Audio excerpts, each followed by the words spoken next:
দুলা ভাই আজকে অনেক শীত পড়ছে, কি করি বলেন তো? তুমি এক কাজ করো, তোমার বোনের পাশে গিয়ে এসো, শীত কম লাগবে। ভয় লাগে যদি রাতে আপনি কিছু করেন। ভয়ের কি আছে, মাঝখানে তো তোমার বোন থাকবে। আপনি আমার বোনকে চেনেন না, একবার ঘুমাইলে বোম মারলেও ওঠে না। তুমি কি ভয় পাচ্ছ না আমারে আইডিয়া দিচ্ছ? ভাবি শুনলাম এই শীতের ভিতর নাকি ভাইরে নিচে ঘুমাইতে দেন। আর ভাই বলেন না, আপনার ভাইরে বিয়ে করে জীবনটারে জাহান্নাম বানাই ফেলছি। সেটা তো বুঝলাম, এই ঠান্ডার ভিতর নিচে কেন ঘুমাইতে দেন সেইটা বলেন। আর ভাই বলেন না, নতুন ড্রাইভার তো হর্ন বাজায় ঘুমায় পড়ে। ভাইজান একটা বিপদে পড়ছি, একটু হেল্প করবেন? অবশ্যই হেল্প করব, বলেন কি করতে হবে। আপনার ভাই বাসায় নাই, আমার 1000 টাকা লাগবে, কালকেই দেব। ভাবি এক কাজ করেন, 2000 নেন, আজকেই দেন। আমি টাকা ফেরত দেওয়ার কথা বলছি। আচ্ছা বেবি, একটা কথা শোনো। আমি তো বিয়েটা করছি তোমার কথা শোনার জন্য, বলো। ধরো আমি যদি এখন মারা যাই তাইলে জীবনটা জান্নাতের বাগান হয়ে যেত। আমি কি তোমার জাহান্নাম?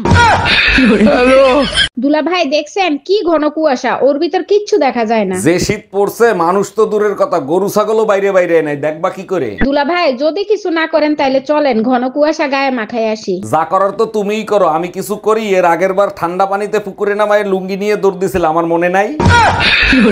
ডাক্তার দেখেন তো ওর কি হয়েছে, রাত্রেবেলা ঘুমের ঘরে আমার নাম ধরে ডাকে। এটা তো খুব ভালো কথা, আপনার নাম ধরে ডাকে, তা সমস্যা কি?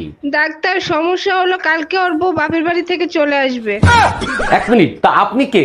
আমি পাশের বাড়ির ভাবি। অরুণ ভাই শুনলাম আপনি নাকি সাধু বাবার কাছে গেছিলেন, কি বললো সাধু বাবা? শালা ভন্ড বাবা সব মেয়েদেরকে মা বোন আর মেয়ের নজরে দেখতে বলে। এইটা খুব ভালো কাজ করছে, তারপর আপনি কি বললেন? আমি বললাম তাইলে আমার মেশিন দিয়ে আর কি করব, আপনি রাইখে দেন, আপনার জড়িবুটি কুটতে সুবিধা হবে। টাকা পয়সা সোনা দানা যা আছে বের কর, নইলে তোর বউরে মাইরিয়ে ফেলাবো। ভাই আমার কথা শোনেন। প্লিজ ভাই, আগে উনার কথাটা শোনেন, তারপরে আপনি যা খুশি তাই করেন। ভাই আপনি যা চান তাই দেবো, ওরে আপনি তাড়াতাড়ি ছেড়ে দেন। বউয়ের জন্য এত ভালোবাসা জীবনে কোনোদিন দেখি নাই। আরে কিসের ভালোবাসা, যে কোনো সময় বউ চলে আসতে পারে, ও তো পাশের বাড়ির ভাবি। ঠাকুরপো কখন থেকে তোমার ফোন বাজছে, ফোন ধরো না কেন? ভাবি আমি গোসল করতে ঢুকছি, তুমি একটু ফোনটা রিসিভ করো না। আমার সোনা বাবুটার গোসল করা কি হয়ে গেছে? না, মাত্র গোসল করতে ঢোকছে, তুই আয়া সাবান লাগাই দে। দেখেন অরুণ সাহেব, বাচ্চাকে বাঁচাতে পেরেছি, বাচ্চার মাকে রাখতে পারিনি। ও doctor, thank you so much, একসাথে দুইটা গুড নিউজ দেওয়ার জন্য। এত খুশি হয়েন না, বাচ্চার চেহারা দেখে বাচ্চার মা পলাইছে। আরে পলায় নাই, বউ কুরিয়ার সার্ভিসে চাকরি করে, ডেলিভারি দিয়ে চলে গেছে। কথা দাও, আমি যদি কখনো মারা যাই তাহলে তুমি দ্বিতীয় বিয়ে করবা। ঠিক আছে, তুমি যখন এত করে বলছো, দ্বিতীয় বিয়ে আমি করব। নতুন বউরে আমার খাটে শোয়াবা, আমার কাপড় চোপড় পরাইবা, তাই না? সব নতুন কিনে দেবো, কারণ তোমার জামা কাপড় ওর গায়ে ঢিলা হয়ে যাবে। এই তোমার ফোনে টুম্পা ভাবি ফোন দিছে। আমি কাজ করতেছি, লাউড স্পিকারে দাও। ভাবি আমার বেডরুমের লাইটটা কেটে গেছে, আমি তো অন্ধকার ভয় পাই, ভাইরে যদি একটু পাঠায় দিতেন। অবশ্যই পাঠাই দিতাম, ও তো বাজারে গেছে ভাবি। এই গরমে বাজার করা যায়, তাই তাড়াতাড়ি চলে আসলাম। এই পেপার দেখছো, যাদের 5টা বাচ্চা তাদেরকে সরকার ফ্ল্যাট দিচ্ছে। কিন্তু আমাদের তো 3টা বাচ্চা, আর 2টা কোথায় পাবা? আরে আমার এক্স এর কাছে আমার 2টো বাচ্চা আছে, ওই 2টো নিয়ে আসবো। ভালো কথা, আমাদের বাচ্চারা কোথায়? পেপার কি তুমি একা পড়ো, যার বাচ্চা সে নিয়ে গেছে? দুনিয়াতে জান্নাত জাহান্নাম দুইটাই যদি থাকতো তাহলে মানুষ এত খারাপ হতো না। আরে বোকা, জান্নাত জাহান্নাম দুইটাই আছে, তুমি দেখতে পাও নাই, তোমার ব্যর্থতা। আচ্ছা তুমি কোথায় দেখলা জান্নাত আর জাহান্নাম? মায়ের কাছে জান্নাত আর বউয়ের কাছে জাহান্নাম। এই কি বললা তুমি? অরুণ ভাই সাইজে গুজে কোথায় যাচ্ছেন আর কি খুঁজতেছেন আপনি? ভাবি গার্লফ্রেন্ডের সাথে হোটেলে দেখা করতে যাচ্ছি, হাফ প্যান্টটা কোথায় রাখলাম সেটাই খুঁজে পাচ্ছি না। আরে ভাই ওখানে গিয়ে তো সব খুলতেই হবে, হাফ প্যান্ট পরে কি করবে? এটা দারুণ আইডিয়া দিছেন ভাবি। কি হয়েছে ভাই, ওরকম করতেছেন কেন? ভাবি সেইডের সাথে আটকে গেছে। এই বুড়ো লোকটা ওরকম দৌড়াইতে দৌড়াইতে চলে গেল কেন?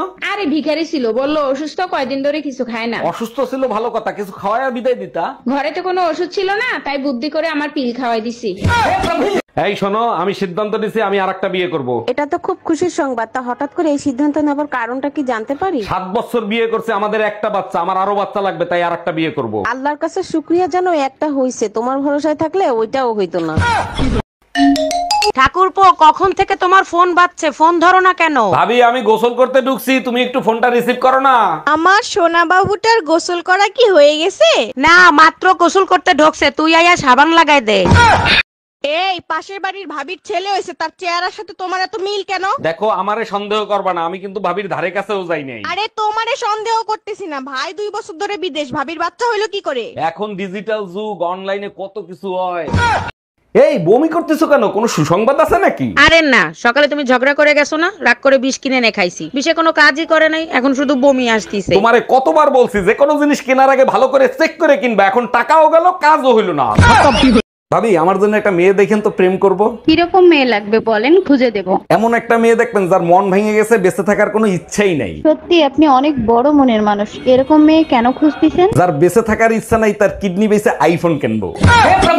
ভাইজান শুনলাম আপনার বউ নাকি ড্রাইভারের সাথে পলাই গেছে। আর ভাবি বললেন না, চরম বিপদে পড়ে গেছে। এখন বলেন তো কি করি? আরে ভাইজান পলাই গেছে ভালো হয়েছে, এখন আরেকটা বিয়ে করবেন। বিয়ে তো আরেকটা করতে পারি, কিন্তু আমি তো ঘর জামাইছিলাম, আমারে কি এখানে থাকতে দিবে?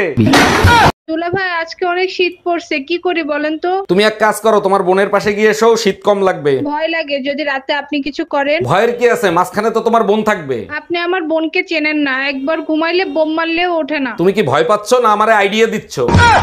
এই শুনছো, তোমার বোনকে দেখলাম একটা ছেলেকে নিয়ে হোটেলে ঢুকতে। বলো কি সর্বনাশ, এখন কি করব বলো তো? দাঁড়াও, যা করার আমি করতেছি।